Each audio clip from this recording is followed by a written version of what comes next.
Interest rates are going up again for the ninth time just in the last year. The Federal Reserve ticked up those interest rates in hopes of curbing inflation. And for more context on that, local financial advisor Bruce Allen is joining us now. Good morning. Good morning. Thanks for coming in. So rates went up by 1/4 percentage point. We kind of knew this was coming.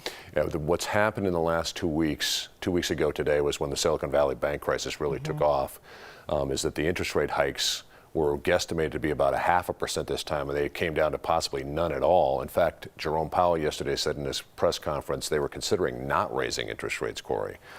The other thing that came up that was really interesting was they changed the language, and these subtle shifts in language sometimes can indicate that the Fed has made a change. They said that previously we're in an environment of ongoing rate hikes.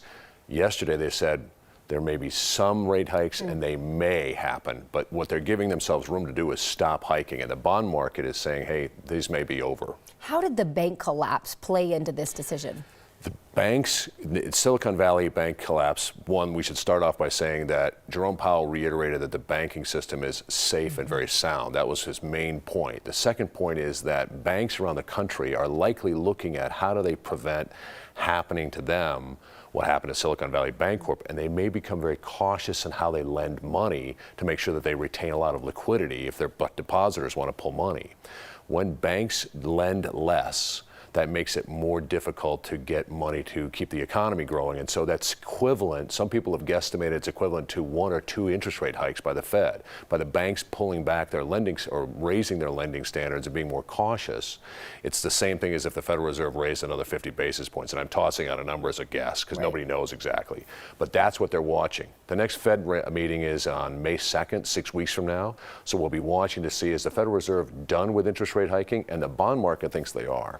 Is 9 in a year unprecedented? Yes. Okay. It's the most rapid and the steepest rise in interest rates in the modern Fed era. What does all of this mean for our viewers? I think the bond market is looking at saying it's likely that the Federal Reserve might raise interest rates one more time, maybe, and that it's likely that interest rates are going to start going down over the course of this year and next year. And the bond market has a certain wisdom that I respect.